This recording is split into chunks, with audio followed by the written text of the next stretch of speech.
Hello, and welcome to another episode of Real Talk with Bobbie Jo. Today I am joined by Miss Janelle Thalmann, and you work for Tycor Title. And what is it that you do there? So I'm actually the branch manager at Tycor Title, the branch in Covington. And we're a small boutique office. We have 10 offices in the Puget Sound area at Tycor. But I manage the branch in Covington, and we have 2 closing teams. And one of which I know that you work closely with as well, Team Jolene. Did you want me to explain what we do? Absolutely, Okay. please. Okay. So for Tycor, at Tycor Title, we provide 2 services in a real estate transaction. We provide title insurance, and we also provide the escrow or closing services.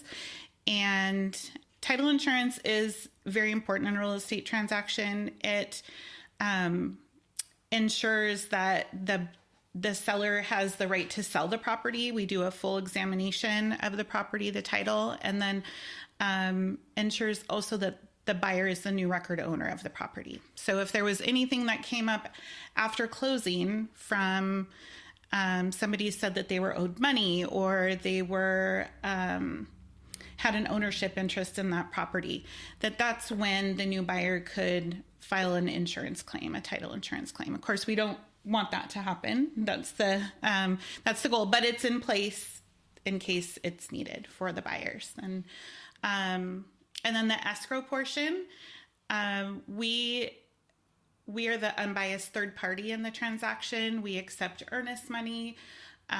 We hold those funds as well as the closing funds in our trust account, and we disperse those at closing to the sellers and anyone else due funds at closing. We're also the point of contact where everybody comes to sign all of the closing paperwork. We make sure that the transfer documents were also signed correctly and recorded at closing. And so when you hear title, do the people actually hold a title, or where is a title held once you buy a property? Yeah, a lot of times we get that question. We get a lot of phone calls from buyers. They tell us that they paid off their property, and so they want us to send them their title, but it works a little bit different than like a car title. So this is a real property, and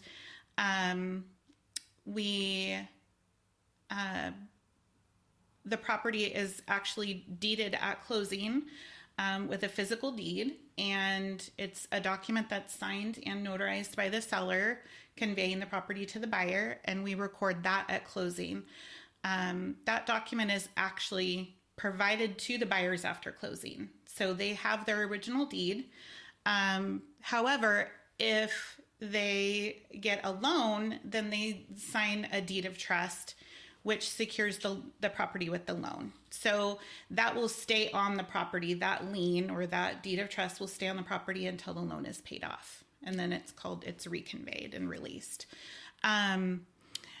The buyers also receive their title insurance, their policy of title insurance after closing. So that's another thing in lieu of an actual title, physical certificate of title. So they receive that just via email, or if they don't have a copy of it, they can always reach out and we can help them find it. That's wonderful. I have utilized that several times. Like whenever I run into hiccups, like the first thing I do is I'll pick up the phone and I'll call you guys just to help walk me through it, because it'll save me a lot of time trying to navigate through the process on my own. Yeah. But it's become very common to have fraud, like you were saying earlier about wire fraud, and then title fraud is becoming more prominent. Mm-hmm. And it's actually title fraud was just on the news. And so could you explain how title fraud would happen, and maybe also dip into how wire fraud could happen? Yeah, absolutely. So fraudsters out there are always changing their ways of doing things. Initially, we had a lot of attacks that were more towards sellers and diverting their proceeds. People were imitating sellers, and they do still try to do that. However, we have safeguards in place now. So,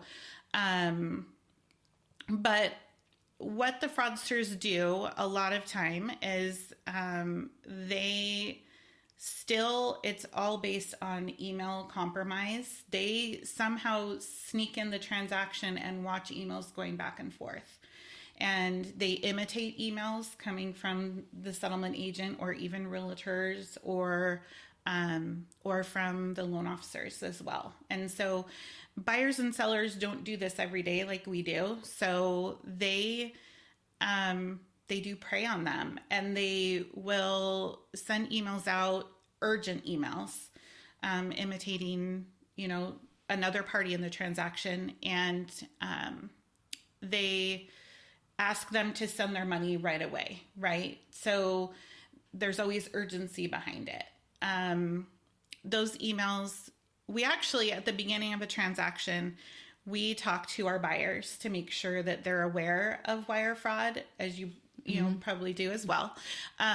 So we talk to them and explain to them what it is, and we send out disclosures as well. But there's other ways to deposit funds too. So if somebody is, hesitant to wire, they can always deposit funds with a cashier's check in lieu of wiring. So there's that option. But we talk to them and just make sure that they stay diligent and look for suspicious emails that may have, misspellings or are not timed correctly, right? They may be asking for them to send a lot of money, but it's not yet closer to closing. Right. Right. But the fraudsters are very, they're very smart. And so they'll watch emails going back and forth and wait until Escrow sends a settlement statement to you as the agent. And then they know the signing's coming up. So that's when they'll send an urgent email to the buyer with some, fake wire instructions for them to send in the funds. So at Tycor Title, we use a secure portal. We always send our wire instructions via that secure portal to the buyers. So they will never receive it just a regular email. They won't receive it as just a PDF to click on, because we want to protect our clients' money, Oh, for sure. the client's money. So I have had emails forwarded to me from clients and agents that are these, suspicious emails. And luckily they were smart enough to recognize that this didn't feel right, and at any point in the transaction, they can always call us. We send out our information at the beginning of the transaction, so they can always call and verify if something doesn't feel right to them. So. And then going on to title fraud, what exactly is title fraud and how does that happen? So we've had an increase in what we call absentee owners, and fraud with sellers that don't live at the property. And it's a lot easier for fraudsters to sell those properties because the owners don't live at the property. And a lot of times it's with vacant land too. And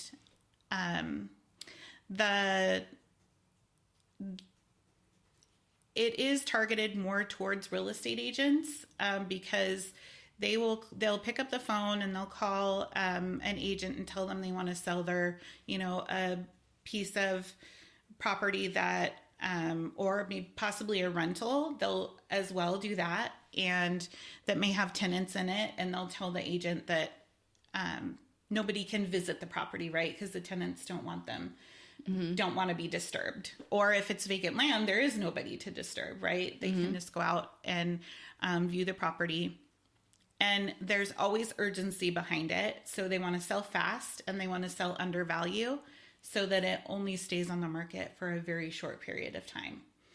Now, we have, of course, those transactions have to go through escrow still. So we do have some safety nets in place. For our absentee files, we do our best to contact the sellers, the actual sellers, and let them know that we are selling their property. Or that we have an escrow that's opened. So we send that to them via mail or UPS, we send them a letter and to have them call us. And we send that to the address that's on the tax records. We also have a third-party verification system that we have sellers that don't live at the property upload a copy of their ID, front and back of it, and then they take a selfie, and then the system recognizes the liveness of the person, and then also that the ID is the format that it should be. So it has a whole database of all the IDs and passports and things which they look like. I've had that happen a few times. I want to say it was last year or the year before. People would call me and say that, we have this property, can you give us a CMA? And we're thinking about selling it. Yeah. And I would say, sure. And to start working with anyone, I always ask, if I know you, because I work mostly off a referral base. But I said, the first step in the process, if you can send me a picture of the front and the back of your driver's license. And this particular person I'm thinking of at the moment, they didn't do that. But the next day they want to know, hey, did you get a chance to get the CMA done? What was the value worth? I'm like, well, actually, I haven't completed it yet because you haven't sent me a copy of your driver's license. So please send me the copy of your driver's license, and that will will open our relationship so I can move forward. Well, then 2 days later, he's like, hey, I'm just concerned it's taking you so long to get me I'm like, well, in order to move forward, my protocol is we have to have a copy of the driver's license. Yeah. And then they never sent me their driver's license. Yep. I'm like, okay, it must have been a scam. It's not common, but I think that's a little bit of a safeguard for real estate agents out there, just to make sure. And the reason I do it is because I'm going to compare that name to, I'll look it up on county records before I go take the time to drive the property and make sure that name matches the person who's calling me wanting to sell their property. But that was before I knew title fraud was really a thing. Right? I just do it just no, that's great. Yeah. We've actually had to resign from, I believe, three transactions just within a year because of that. So we've caught them with our safeguards that we have in place. And you'd be surprised at we do like to talk to a live person. A lot of times they only want to correspond via email, right? Or text. And, they were supposed to be two women and we got on the phone and it was a man, So, but there were other red flags too. That's not the only thing, but, it's really scary how many, I know there is actually, I have a story about a buyer. This happened several years ago. Okay. So there's a buyer, and she unfortunately had lost her husband in the military, and she had her probably insurance money, saved up, and she had a down payment saved up of $250,000. And she was getting ready to send in the money, and her agent had reached out to Escrow and got the wire instructions and then forwarded them to the buyer. And the fraudsters intercepted those wire instructions, and there are some banks out there that don't match the names of the account with the account number. So the wire instructions were sent from the real estate agent. She forwarded those. And one of the things that we always do is we will send the wire instructions directly to the client. Right. For them to open them securely. Unfortunately, this buyer sent the money to, it was another bank. The fraudsters had changed the PDF and put the bank name, a different bank, and a different routing number, a different account number, to one of the banks that don't verify that the payee or account name match the account number, right? And so, honestly, I'm surprised that there are banks do that, but they do allow those deposits to go in, unfortunately. And it turned out that the money never made it to the escrow company, and the buyer then tried to hold the escrow and title company, accountable for it, but they had not sent her those wire instructions. They came from her agent, and her agent sent them from a Gmail, not a protected domain. I think she, xyzrealestate.com, right? She didn't send it from that domain. So it didn't fall under their E&O insurance either. So the buyer, it's really sad situation, but she was out that money. Oh my heavens. That's horrible. Yeah, that's horrible. Yeah. Yeah. So she could have still gone after, the agent individually, but that's a lot of money for them to come It is a lot of money. Yeah. Do you have any examples of title fraud? They're actually getting, the fraudsters are getting very, very savvy and using even AI to produce a live person on a video call. So I have an example of what we found was a picture of a woman, and she had passed away, but it was the picture of her obituary. And so the fraudsters took that picture, and then they created an ID from it, and then they also can create a video, like a live video, because we do remote online notarization, right? So you can do like a Zoom call. You can Zoom call and just e-sign and notarize the deed, like we were talking about. The seller signs the deed that transfers the property. And they were able to make this woman, just from a picture, look like a live person. Wow. I know. Isn't that crazy? That is crazy. Yeah. But they did figure it out, luckily. And this wasn't our company, but when we verify, do remote online notarization, we do ask I don't know if you've ever done like a soft credit verification where they just ask, oh, have you lived at this address or this one? Right. Or, those are types of questions that are asked to verify the identity of our sellers too. Perfect. Yeah. Well, it's nice to have protocols. I was going to say, what do you have them do? Like, can you please stand up and just do a circle to prove that you're a real person? Right. Or can you write the date on on a piece of paper and hold it up? Right. Mm-hmm. Yeah. It's really scary. Yeah. It is. Like, the AI, I think, in so many ways is helping us so much. But then this instance like that is, also it's hurting us in some ways as well. I know. I can't imagine though, like going to sell your home and then learning it's not in your name. Like it's crazy to me that that properties can be sold without it being you selling your own property. I know. And from our standpoint, we're doing the best that we can to try to safeguard that, right? And like I said, it is something for people to be diligent about. You can always go to county records to see and look up your property address or your parcel number to see if any activity has happened on it. I know that there are companies out there that offer title monitoring. Mm-hmm. We're not affiliated with any of those companies, so I can't say, if they're a good idea or a bad idea. I understand the process, and because our title insurance only covers you from the point that you purchased and then in the past, that I can see those services being beneficial to buyers, because then it's monitoring anything that might come for sure that come and be recorded on the property.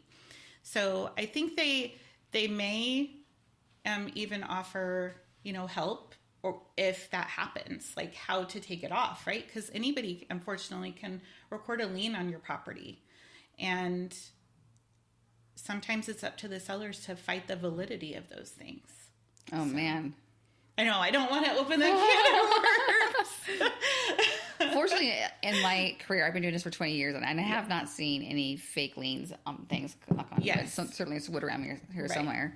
But there are hokey things that pop up all the time. Like, the clouds on a title. Someone got married. I had one time where someone, it was a family member whose boyfriend deeded or quitclaimed his interest in his property to her. So when he passed away, she would be able to sell the property and be in good standings, which was very, very nice. It was very a noble thing to do. But until we tried to sell the property, she's going to move closer to her daughter when he passed away. And we found out that he had done that 14 other times with 14 other women. Oh my goodness. And so then we would have to go back to all 14 people and ask them to release their interest in the property. And then some of them were not living anymore. And it was only like $120,000 little cabin at the ocean. So it just ended up not being worth the effort. Like we started it, we were trying, but we were just running into so many obstacles. Wow. So finally, she's just like, let it go, let the government find out what to do with it. It was just so convoluted. It was the craziest thing I've ever seen. But like, what an idea though! Like this guy's going around like, I know how to keep a girlfriend. I'll quick claim my interest to her. Like that. It was funny. It was really interesting. It was funny. And I met this gentleman before he had passed away, and I was surprised. Yes, you never know. Yeah. No, you never know. But the worst thing I think would be the title fraud. Like there's so many things to worry about in the world, and you think it's such a process to even list your property. There's so much paperwork, and then so much paperwork just to get to closing. It's concerning to me that someone could jump in there and fraud the whole thing and be a fake seller. Like it doesn't make sense to me how that can happen, because I feel like the whole process is pretty overwhelming. Like our videographer is going through purchasing a home right now, and there's a whole lot of paperwork involved with it, and lots of obstacles. So it's just alarming that it can be something that someone can steal from you. Right, and it happens so much. Every day there's attempts.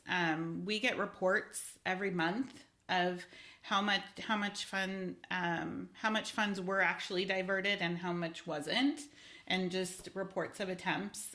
We turn them into the FBI. We do, all the things that we can, but it's really hard to track down these people when they're just behind a computer. Right. Right. It really is. So, just trying to stay on top of it and make sure that, that we protect our clients' investment. I actually had a transaction where we suspected, it was the one where it was supposed to be a woman on the phone. Well, I found the actual seller and called her. It was her husband that answered, but he thought I was calling him, and I was the person that was trying to, scam him or perform the fraud on the property. But I, eventually explained to him, and he was so thankful, that we were able to stop it and make sure that his property didn't get sold. Because it was a house that had burned down in Renton, and it was a double lot. And then these people were buying it for like $400,000. Like, that's way undervalued, right? And he was rebuilding the septic, and so it had permitting and everything, which was strange that the county somehow the buyers, these buyers that were buying it, got a hold of all the permitting and all the paperwork and everything, which is scary in itself. But I'm not sure how they did that. But the gentleman he was so thankful. And he said, I have another rental property and I have tenants in there. And what can I do to make sure that this doesn't happen? You know? And I said, communication is best, right? You make sure your tenants know that if you were ever to sell the property, you would let them know that.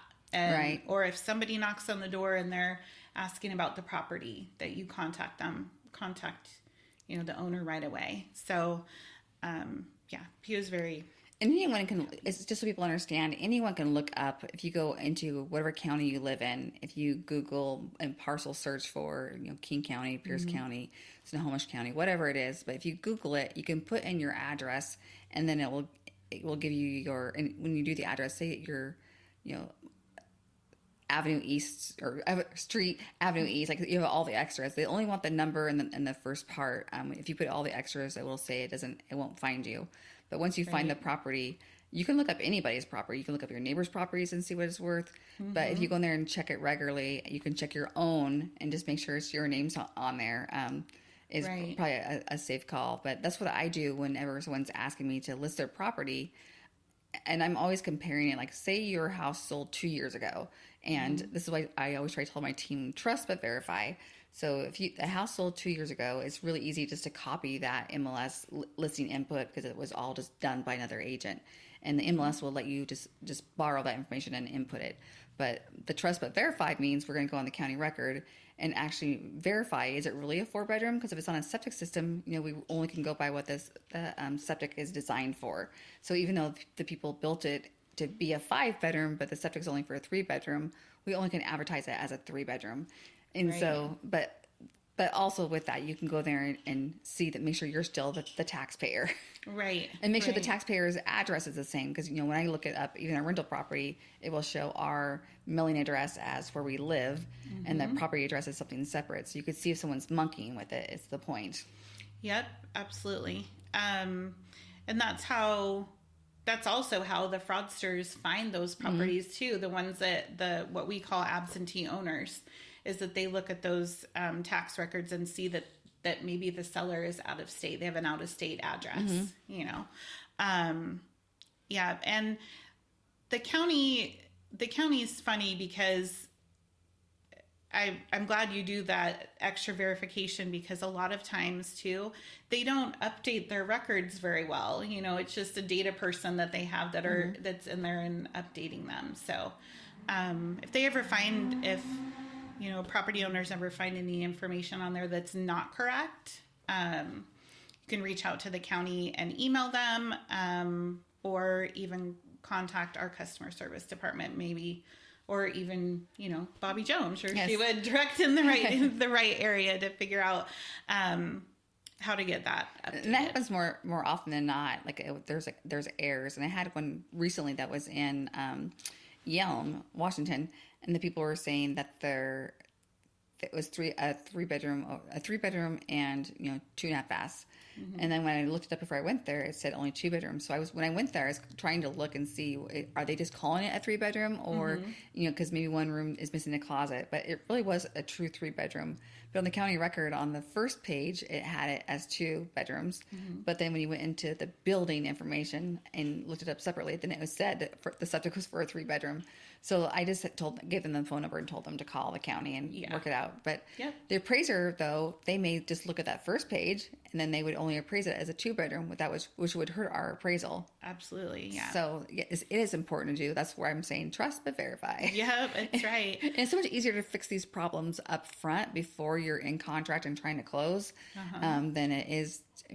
I so much want to try to do it all beforehand, because then it makes our whole transaction be smoother. Right. And that's why I lean on you guys too, though. I lean on title and escrow to let me know when we open a preliminary title. Right, before the listing. Yes. Yep. Yeah. If someone passed away, we need to find a death certificate. Maybe someone got divorced. We need to find a divorce decree. But find those things before we start packing. Right. Absolutely. And we're always willing to review those, whether that's with you as the agents or with the sellers as well. And there are a lot of right now what we call situational sellers. Maybe it's an estate or divorce or things like that. So we're seeing those even more. Oh, I would agree. I'm starting to feel it more too. I feel like too, we're starting to see a little bit more activity in short sales. Like when there was all the deferments of the payments during COVID, everyone was saying there's going to be this surge of short sales, but we didn't see it. But all of a sudden now I'm starting to see it. Like I have one property that's going to be a short sale. And I haven't done one for probably 6 years. So it's making me sharpen my pencil and make sure we're doing things correctly. And, on that transaction, we're like, all right, let's all slow down a little bit and just make sure we're doing everything correctly to make sure that we're helping everybody in the best way. But I do feel that, especially with the way people feel the economy is going, that I feel like we're going to be seeing it more and more. I feel like people are afraid they can't afford their homes, or, a lot of people are getting laid off. So it might be implementing a lot of our home buyers or home sellers. Right. And also we've ran into some sellers that don't realize that some of those forbearance or modifications that they did during COVID, that they actually are due when they sell or when they refinance. Mm-hmm. So that's something too that would come up in the title search. Which is very important because they can think that they have $100,000 to put towards their new house, right? And all of a sudden they only have like $30,000 to put towards their new house. Yeah, and all the forbearance too. It's been my experience that every situation is a little bit different. Like some of them had compounding interest, some of them did not. I mean, some of them, they're just all different types. So don't take your neighbors or your friends' advice on how it works. Call your bank and find out exactly how yours works. Right. Yeah. Ask the bank, how much you owe on your forbearance. You can always call and ask them for payoff statements as if you were to pay it off. So that is very true. We see a lot of them that were zero interest, but they did a lot of loan modifications at the same time, mm-hmm. and they appear the same way on the title. So interesting. Yeah, that's a little. That's the fun thing about our career paths. I feel like that it's constantly changing. For myself, I'm constantly having to pivot and adjust how I'm approaching things, or the challenges are always different. I know every file is different for us. Mm-hmm. And that's the same with the fraud that's going on in the industry. We're always pivoting and changing the procedures that we do. As far as when we send out wires, it is our standard practice that we verify every single wire instruction that we receive, and we verify them with a trusted number. We don't verify if somebody sends us wire instructions over an email. We're not verifying those instructions with a phone number in the email. We're going to go back to when we initially started the transaction, mm-hmm. and verify with a phone number that was provided by the real estate agent, right? So perfect. Yes, absolutely. Even with lenders, with payoff statements, we have built a huge database of wire instructions, a master wire list. So because we're sending them repetitively, right, to the same people, or same companies. So we've built that, and we know which ones are different. And we're always looking to see if something changed, if wire instructions changed. We want to know why. We don't just call the phone number and verify it, because this isn't our money, right? It's the client's money, and we need to keep it safe. Oh, absolutely. Yeah, absolutely. I wish that the county was as strict on the titles then, like not transferring to another person's name until they know. Oh, yes. Or even verifying things that are recorded against a property. I had a seller and an agent that was arguing with me about a lien, that $150,000 mechanics lien that had been recorded on the property, and they were telling us it's not valid. They're not a licensed and bonded contractor. And it's like, why did they wanted to go after the county as to why they would record that. And they don't verify, especially in the bigger counties that we live in. They don't verify any of that. So it doesn't happen that often, though. I know that person for a fact did work on the property, so maybe that was more of a,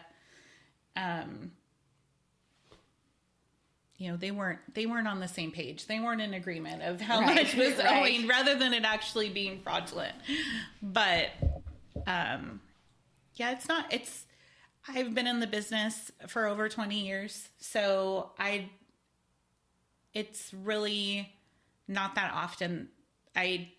That's really the only time that I've had somebody that really was fighting a lien that was on property. That's good. And yeah, as much as we're talking about a lot of these negative things that can happen to you, and it's mostly we're talking about it for safeguarding yourself and things to be aware of when you're a homeowner. Absolutely. But there is so much good in the world too. Like in this industry, there's so many great people that I run into, and so many great people that I have collaborated on my team, such as Tycor Title, helping us out.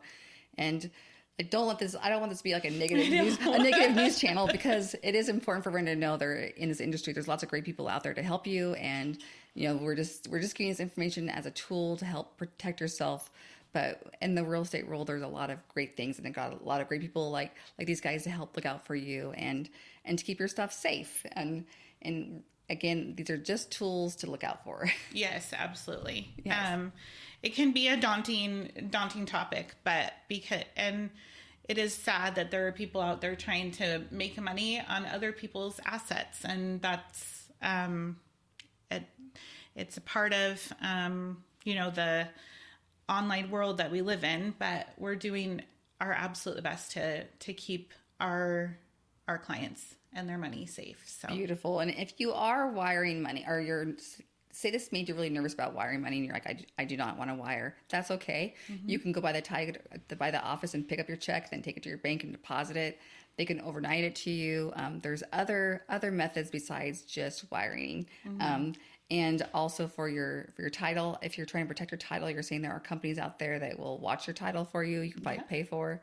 So it's just a matter of what's most comfortable to you and what you want to do. But when you call, say you're depositing your earnest money to Escrow or in contract, and it's time to get your earnest money over to Escrow, just know you have options. So if you listen to this podcast, it makes you really nervous, it's okay. There are more options. And it wasn't that long ago. I want to say like 7 years ago, I used to always take a check from someone and then run it to the escrow office, or they would come by and pick it up. So, and that too is an option as well. I mean, I would not prefer that method, but if it makes you feel better, that's what we will do. So just know that you do not have to wire. But it is a more convenient way. I actually had a client in town today, and she was wanting to know if we put an offer in while we're in town, what are some things we will need. And so I was going through it, and one of the things I said is bring your checkbook. So you can write a check for escrow, we'll go deposit it. And she responds and said, millennial problem, I've never owned a checkbook. Yes, absolutely. You would be surprised how many people say that, number one, or if they do have checks, they don't know how to write them. So we do teach that too. Wonderful. Well, so we'll work with you. We'll get you through the process. But it's just something to be aware of if you are a homeowner, or more importantly, a landowner. I would say it's probably important, quarterly to check on the county records and just make sure that it's your information in there still. And if you see any discrepancies, reach out to us, and we'll help dig into it and find out what's going on. But also, if you have questions about title, please reach out to us, and we would be more than glad to help you. Put some comments in there, and please do know again that homeownership is not super scary, and there are things to safeguard yourself. So have a great day, and thank you again for being a part of the podcast. Thank you.